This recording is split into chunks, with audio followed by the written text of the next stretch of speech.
아멘. 우리 옆에 분과 반갑게 인사합니다. 주님의 이름으로 사랑합니다. 함께 축복합니다. 주님의 이름으로 축복합니다. 저에 대해서 잘 아시는 분 알겠지만 저는 커피를 무척 좋아합니다. 어떤 특정한 맛을 알고 특정한 커피를 좋아하는 게 아니라 모든 종류의 커피를 다 좋아합니다. 믹스 커피도 좋아하고요, 원두 커피도 좋아하고, 뜨거운 커피도 잘 마시고, 아이스 커피도 잘 마십니다. 그런데 제가 한 가지 못 마시는 커피가 있어요. 그게 무엇이겠습니까? 미지근한 커피는 도저히 못 마십니다. 맛이 그냥 뜨겁지도 않고 차갑지도 않으니까 애매한 온도, 아무 맛이 없어요. 그거는 그냥 한 모금 먹고 저도 뱉어버리는 경우가 많이 있습니다. 제가 왜 이 말씀을 시작하겠습니까? 오늘 예수님께서 바로 그렇게 느끼시는 대상이 있다고 말씀하고 있기 때문이에요. 그 대상이 어떤 대상입니까? 바로 라오디게아 교회를 향해서 말씀하고 있는 겁니다. 여러분, 요한계시록 2장과 3장은 예수님께서 소아시아 7교회를 향해서 하신 하나님의 말씀이에요. 우리가 지난주에는 창립기념주일이라 원로 목사님께서 말씀을 하셨지만 그 전주에 제가 2장 1절 7절 말씀을 통해서 예수님께서 소아시아 7교회 가장 첫 번째로 에베소 교회를 향한 예수님의 말씀을 살펴봤습니다. 그때는 예수님께서 에베소 교회를 향해서 칭찬도 하시고 책망도 하셨어요. 무엇에 대해 칭찬을 하셨습니까? 에베소 교회의 행위와 수고와 인내에 대해서 칭찬을 하시고, 그리고 무엇을 책망하셨습니까? 처음 사랑을 잃은 거에 대해서 책망을 하셨고요. 그리고 에베소 교회를 향해서 처음 사랑을 회복하라 권면을 하셨습니다. 그런데 오늘 말씀을 보면 이제 마지막 7번째 교회인 라오디게아 교회를 향해서 말씀을 하시는데, 라오디게아 교회는 칭찬이 없어요. 칭찬의 말씀이 없고 책망만 하시고 있습니다. 그런데 어떻게 책망을 하십니까? 15절 말씀을 같이 보겠습니다. 15절 무슨 책망을 하시는지 15절 볼게요. 시작. 내가 내 행위를 아노니 내가 차지도 아니하고 뜨겁지도 아니하도다. 내가 차든지 뜨겁든지 하기를 원하노라. 네. 아멘. 예수님께서는 라오디게아 교회를 향해서 내가 차지도 않고 뜨겁지도 아니하다는 거예요. 이게 뜨겁든지 차든지 하라, 이렇게 말씀을 하고 계십니다. 여러분, 라오디게아 교회는 당연히 라오디게아라는 도시 안에 있는 교회겠죠. 그런데 라오디게아는 소아시아 내륙에 있는 아주 큰 도시였어요. 중심 도시, 교통의 요지였고 무역과 또 상업이 발달한 도시였습니다. 그래서 이렇게 무역이 발달하고 상업이 발달하다 보니까 부유한 도시, 풍요로운 도시였어요. 그리고 옷을 만드는 의류 산업이 발달했고 또 금융업이 발달한 도시였습니다. 매우 부자 도시였어요. 얼마만큼 부유한 도시였냐면 서기 60년경에 이 라오디게아 주변에 지진이 일어납니다. 지진이 일어나니까 이제 여러 가지 이렇게 건물들도 파괴되고 많은 곳이 어려움을 당했겠죠. 그래서 로마 정부에서 우리가 지원을 해서 복구를 해주겠다 하니까 라오디게아는 그걸 거절하고 우리 힘으로 하겠다, 우리 자력으로도 할 수 있다, 이렇게 하면서 자신들이 그 도시를 다시 재건을 합니다. 그 정도로 부유한 도시였어요. 그런데 예수님께서는 이 라오디게아 안에 있는 라오디게아 교회 성도들을 향해서 뜨겁지도 않고 차지도 않다고 지금 책망을 하시고요. 16절 말씀을 보면 이 미지근한 신앙을 가지고 있다고 말씀하시면서 어떻게 하신다고 하셨습니까? 그들을 입에서 토하여 버리겠다. 16절 말씀을 보면 그 정도까지 지금 말씀을 하십니다. 여러분, 예수님께서 라오디게아 교회 미지근하다고 지금 하셨잖아요. 이 미지근하다고 하신 거는 라오디게아 교인들은 이 예수님의 비유 말씀이 피부로 와닿는 생생한 말씀이었어요. 왜냐하면 라오디게아는 모든 것이 풍부했지만 한 가지 부족한 점이 있었습니다. 그거는 지하수가 부족해서 물이 부족했어요. 여러분, 우리도 지금 강원도 강릉에서 얼마나 가뭄으로 인해서 고통을 겪고 있습니까? 이게 라오디게아에도 다른 거는 다 풍족했는데 물이 부족한 거예요. 그래서 이들이 어떻게 했냐면 부유하니까 다른 옆의 도시에서 물을 끌어다 쓰기 시작합니다. 이 당시 라오디게아 주변에 어떤 도시가 있었냐면 히에라볼리라는 도시가 북쪽에 있었는데 이 히에라볼리는 온천, 뜨거운 온천으로 유명한 도시였고요. 동남쪽에는 우리가 잘 아는 골로새라는 도시가 있었는데 이 골로새는 차고 맑은 물로 유명한 곳이었습니다. 이게 양쪽에서 북쪽과 남쪽에서 뜨거운 물과 차가운 물을 수로를 연결해 가지고 공급을 받았어요. 그런데 문제는 뭐겠습니까? 이 두 도시에서 공급받은 물이 수로를 통해서 라오디게아 도시에 도착할 쯤에는 그 물이 어떤 상태가 되었겠습니까? 미지근한 상태가 된 거예요. 뜨거운 물은 오는 도중에 식어서 미지근한 물이 되었고, 차가운 물은 오는 도중에 데펴져서 미지근한 물이 되었고, 거기에는 또 오는 도중에 철분과 석회분이 섞이게 되어서 정작 라오디게아 도시에 도착했을 때는 마시기에 좋지 않은 물이 되었던 것입니다. 예수님께서는 이걸 비유로 해가지고 이 미지근한 게 얼마나 안 좋은 것인가를 말씀을 하시면서 라오디게아 교회 성도들이 지금 신앙 상태가 미지근한 상황에 있다 지금 말씀을 하고 계신 거예요. 여러분, 미지근한 신앙은 어떠한 신앙이겠습니까? 말 그대로 뜨겁지도 않고 차지도 않은 신앙이에요. 하나님을 뜨겁게 사랑하는 것도 아니고요. 그렇다고 또 하나님을 모르고 또 하나님을 떠나서 살아가는 그런 모습도 아니고요. 한마디로 말해서 어정쩡한, 어떤 모습인지 모르는 그런 어정쩡한 신앙 상태를 가지고 있다는 그런 말씀입니다. 예수님은 라오디게아 교회를 향해서 이런 미지근한 신앙을 가지고 있음을 말씀하시면서 이런 모습으로 그냥 살아간다면 내가 너를 내 입에서 토하여 버리겠다고까지 말씀을 하세요. 이거는 엄중한 심판을 말씀하신 거죠. 여러분, 라오디게아 교회가요 처음부터 이런 미지근한 신앙을 가졌던 게 아닙니다. 처음에 개척해가지고 이렇게 교회가 세워졌을 때는 이들도 뜨거운 열정으로 믿음 생활을 시작했어요. 많은 일들이 일어났습니다.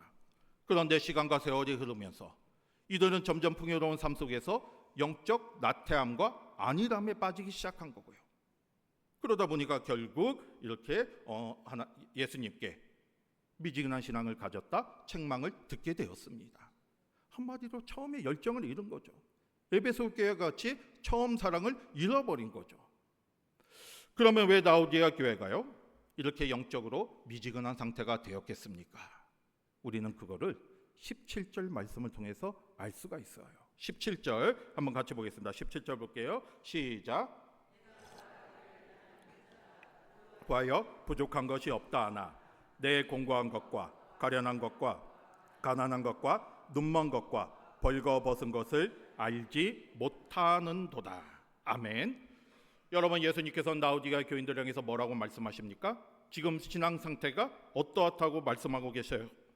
라오디게아 교인들은 스스로 무슨 생각을 하고 있습니까? 나는 부자다, 나는 부유하다, 나는 부족한 것이 없다, 이렇게 생각을 하고 있어요. 아까도 말씀드린 것처럼 라오디게아는 굉장히 부유한 도시였잖아요. 그러다 보니까 교인들도 부유한 사람들이 많이 있었어요. 그런데 이들은 자신들이 그 삶 속에서 물질적인 부유를 가지고 자기들도 영적으로 부유하다 생각을 하고 있었습니다. 이게 내가 이 정도 신앙생활 하면 된다, 우리는 충분하게 하나님을 잘 믿고 있다, 이렇게 생각을 하고 있었습니다. 이거는 자족이 아니라 교만이죠. 자신의 모습을 돌아보지 못한 교만한 모습이었어요. 하나님이 보시기에는 그렇지 않았잖아요. 예수님이 보시기에는 라오디게아 교인들이 결코 부유한 상황이 아니었습니다, 영적으로. 그래서 예수님은 그들을 향해서 뭐라고 말씀하십니까? 17절에 보면 그들은 부유하지 않다는 거죠. 곤고하고 가련하고 가난하고 눈멀고 벌거벗고 그런 상태에 있는데 라오디게아 교인들이 영적 분별력이 없어서 자신들의 영적 실상을 깨닫지 못하고 있음을 말씀하고 있는 거예요. 겉으로는 풍요로웠지만 그 속에는 예수님이 계시지 않았습니다. 겉으로는 화려했지만 속으로는 텅 비어 있었습니다. 겉으로는 하나님을 믿는다고 주님을 따른다고 했지만 속으로는 진심으로 주님을 따르지 않았어요. 한마디로 말해서 겉으로는 부유한 것 같았지만 영적으로 궁핍한 교회였습니다. 예수님은 그들을 향해서 자신들의 모습을 깨닫지 못하고 있음을 지금 말씀하고 있는 것이고요. 결국 라오디게아 교회가 이렇게 미지근한 신앙을 갖고 있었던 것은 이런 자신들의 모습을 깨닫지 못하고 부유하고 풍요로움 속에서 안일하고 나태한 결과 스스로 영적으로 부유하다 생각하면서 회개하지 않은 교만의 결과였던 것이죠. 여러분, 지금 우리의 영적 상태는 어떠하십니까? 예수님께서 지금 우리의 모습을 보시면 뭐라고 말씀을 하시겠습니까? 신앙이 뜨겁는가? 아니면 라오디게아처럼 미지근한 신앙을 가지고 있는지 스스로의 모습을 돌아보시기를 바랍니다. 우리가 예배를 드릴 때 정말 감격과 기쁨으로 드리는 것이 아니라 의무적으로 형식적으로 드리고 있지는 않는지, 기도를 할 때 정말 주님과의 만남을 감사하며 주님 앞에 진심으로 나아가는 것이 아니라 형식적으로 의무적으로 주님 앞에 나아가고 있지는 않는지, 섬김을 할 때 기쁨과 사랑으로 섬겨야 하는데 그렇지 않고 사랑과 기쁨이 사라지고 힘든 가운데 억지로 하고 있지는 않는지, 우리가 그런 모습으로 신앙생활을 하고 있다면 오늘 미지근한 신앙을 갖고 있다고 책망을 받았던 라오디게아 같은 모습일 수 있습니다. 이 시간 우리의 모습을 돌아보면서 우리는 과연 주님 앞에 어떤 모습으로 나아가고 있는지, 뜨거운 신앙을 가지고 열정을 가지고 주님 앞에 나아가고 있는지를 돌아보시기를 바랍니다. 만약 우리가 그렇지 못하면 오늘 말씀처럼 주님 앞에 다시 뜨겁게 회복하는 저와 여러분이 되시기를 바랍니다. 그러면 우리가 어떻게 하면 주님 앞에 다시 우리의 신앙을 회복할 수 있겠습니까? 여러분, 예수님께서는요, 이 라오디게아 교회를 향해서 책망만 하지 않으셨어요. 어떻게 하면 다시 회복할 수 있는지 그 길을 알려주셨습니다. 그 길이 바로 18절 말씀이에요. 세 가지 권면을 하시고 있는데 이 세 가지 권면은 다 라오디게아가 그 교인들이 쉽게 접할 수 있는 것을 비유로 해서 말씀을 하고 있습니다. 여러분, 18절 말씀 함께 보겠습니다. 같이 볼게요. 시작. 내가 너를 권하노니 내게서 불로 연단한 금을 사서 입어 벌거벗은 수치를 보이지 않게 하고 안약을 사서 눈에 발라 보게 하라. 아멘. 여러분, 이 18절 말씀이요, 영적으로 미지근한 상태에 있는 라오디게아 교회를 향해서 예수님이 처방을 하신 거예요. 회복할 수 있는 길을 알려주셨습니다. 라오디게아 교인들이 쉽게 접할 수 있는 것을 비유로 해서 말씀을 하셨어요. 세 가지를 말씀하셨죠. 첫 번째는 뭘 사라고 말씀하셨습니까? 불로 연단한 금을 사라 말씀하십니다. 여러분, 라오디게아 교인들은요, 부유해요.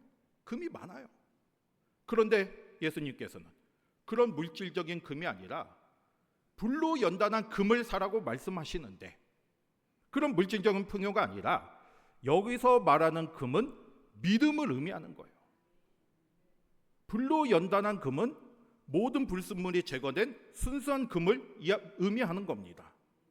불로 연단한 금을 사라는 것은 바로 이런 연단을 통해서 어떤 상황에서도 하나님을 끝까지 신뢰하는 순수한 믿음을 가지라는 거죠.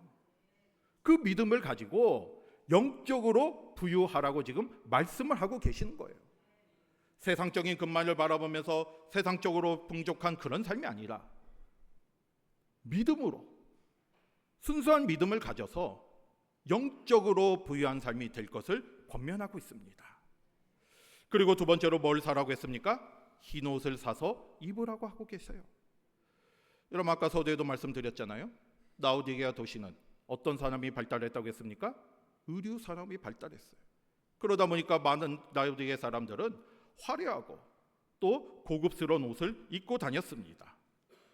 그런데 예수님은 말씀하시잖아요. 겉으로는 화려하지만 속은 벌거벗었다. 영적으로는 벌거벗고 그런 모습 가운데 있다 말씀을 하고 있는 거고요. 오늘 예수님이 그 처방을 하신 게 뭡니까? 흰 옷을 사서 입으라는 거죠. 흰 옷은 무엇을 의미하겠습니까? 깨끗함과 정결함과 의로움을 의미하는 것이고, 바로 우리는 예수님을 통해서 그리스도의 옷을 입을 때 이런 정결함을 입을 수가 있는 거예요. 이게 바로 예수님이 주시는 그런 그리스도의 옷을 입고 깨끗한 모습으로 살아갈 것을 권면하고 계시는 것이고, 보혈을 피로 깨끗해져서 영적으로 의로운 삶을 살 것을 말씀하고 있습니다. 그 다음에 세 번째로 뭘 사라고 말씀하셨어요? 안약을 사라고 했어요.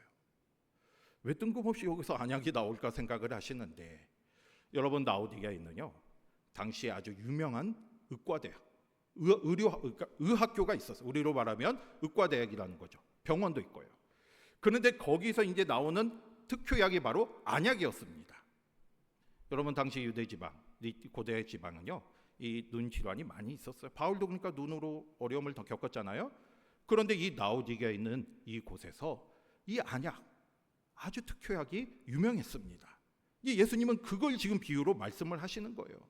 안약을 사서 눈에 발라서 밝게 보게 하라. 지금 라오디게 교인들이 영적인 눈이 어두워졌잖아요. 영적인 분별력이 없어서 하나님보다 세상을 더 바라보며 나아가고 있잖아요. 그들을 향해서 지금 안약을 사서 눈에 발라, 영적으로 깨어라 말씀을 하고 있는 것이고, 영적인 분별력으로 영적인 눈이 띄어져서 세상을 아닌 하나님을 바라볼 것을 말씀하고 있는 겁니다. 그래서 지금 예수님이요 이렇게 말씀하신 거예요. 영적으로 미지근하고 교만한 라오디게 교인들을 향해서 금을 사고, 또 뭘 사라고 했습니까? 흰옷을 사고, 또 뭘 사라고 했습니까? 안약을 사라 말씀하고 있는 거예요. 그걸로 영적으로 다시 회복하라 말씀을 하십니다. 그러자 여러분 18절 말씀을 다시 자세히 보세요. 누구에게서 사라고 말씀하셨습니까? 이 세 가지를 누구를 통해서 사라고 말씀하셨어요? 내게서요. 내게서가 누굽니까? 예수님이잖아요. 예수님을 통해서 금을 사고, 예수님을 통해서 흰옷을 사고, 예수님을 통해서 안약을 사라 말씀하고 있는 거예요. 예수님을 통해서 믿음이 회복되고, 예수님을 통해서 깨끗하고 거룩한 모습이 되고, 예수님을 통해서 영적인 눈이 띄어져서 영적 분별력을 가질 것을 말씀하고 있습니다. 우리의 믿음한 신앙이 회복될 수 있는 길은 오직 예수님뿐이에요. 그걸 지금 말씀하고 계세요. 그런데 예수님은 이렇게 라오디게 교회를 책망하시는데, 그리고 그 문제를 해결할 길도 알려주셨는데, 이 모든 거에는 예수님께서 얼마나 라오디게 교회를 사랑하고 계신지를 알 수가 있어요. 여러분 19절 한번 보겠습니다. 19절 같이 봅니다. 시작. 물은 내가 사랑하는 자를 책망하여 징계하노니 그러므로 내가 열심을 내라 회개하라. 아멘. 예수님께서는 내가 사랑하는 자를 책망하여 징계한다 말씀하고 계시잖아요. 지금 라오디게 교회를 책망하신 이유가 라오디게 교회 교인들을 어떻게 하셨기 때문이에요? 사랑하셨기 때문에. 사랑하시니까 책망하고 징계하면서 바른 길로 오기를 원하고 계신 거예요. 그러니까 열심을 내고 회개하라 말씀하고 있잖아요. 여러분 우리도 내가 사랑하는 사람이 있는데 잘못된 길로 가거나 위험한 길로 가면 그냥 나 보고만 있는 사람이 어디 있겠습니까? 그 길을 가지 못하도록 어쨌든 막잖아요. 예수님도 라오디게 교인들을 사랑하시기 때문에 책망하고 징계를 하시는 것이고, 하루빨리 열심을 내어 회개하고 돌아올 것을 말씀하고 있습니다. 우리는 이 예수님의 말씀을 통해서 예수님의 책망과 징계는 결국은 우리를 사랑하시는 그 마음이 있음을 알 수가 있는 거죠. 여러분 때로는 우리도 주님의 책망을 들을 때도 있어요. 또 주님으로부터 징계를 받을 때도 있습니다. 그거는 예수님께서 우리를 사랑하시기 때문이죠. 그 속에 담겨있는 주님의 사랑을 깨닫고요, 우리의 삶을 돌아보면서 주님의 뜻 가운데 회개하며 주님 앞에 나아가는 저와 여러분이 되시기를 바랍니다. 이렇게 예수님께서 라오디게 교회를 사랑하신다고 말씀을 하시면서 더 나아가서 아주 중요한 말씀을 하세요. 더 사랑하는 마음으로 라오디게 교인들을 강하게 권면을 하십니다. 너무나도 유명한 말씀이죠. 저와 여러분이 다 아는 말씀, 요한계시록 3장 20절 말씀 함께 보겠습니다. 같이 볼게요. 시작. 볼지어다 내가 문 밖에 서서 문을 열면 내가 그에게로 들어가 그와 더불어 먹고 그는 나와 더불어 먹으리라. 아멘. 예수님께서는 라오디게 교인들을 향해서 회복하고 회개할 것을 말씀하시는 걸 그치지 않고 더 나아가서 예수님과 온전히 교제할 것을 초대하고 계시는 거예요. 오늘 말씀하고 있잖아요. 문 밖에 서서 두드리노니 내 음성을 듣고 문을 열면 내가 그에게로 들어가 그와 더불어 먹고 그는 나와 더불어 먹으리라. 함께 교제한다는 말씀이잖아요. 그런데 여기서 예수님께서 뭐라고 말씀하셨습니까? 강제로 들어가는 게 아니에요. 문 밖에 서서 두드리면서 안에서 문을 열기를 기다리고 계신다는 거예요. 여러분들이 이 말씀에 유명한 그림 있어요. 한번 띄워주실 수 있나요? 이 그림 보신 적 있으신가요? 이 말씀을 가지고 그린 그림인데 여러분 이 그림을 한번 자세히 보세요. 예수님이 지금 문을 두드리고 계십니다. 그런데 문에 뭐가 없습니까? 뭐가 없어요? 문고리가 없어요. 밖에서는 문을 열 수가 없습니다. 안에서 열어져야 이 문에 들어갈 수가 있는 거예요.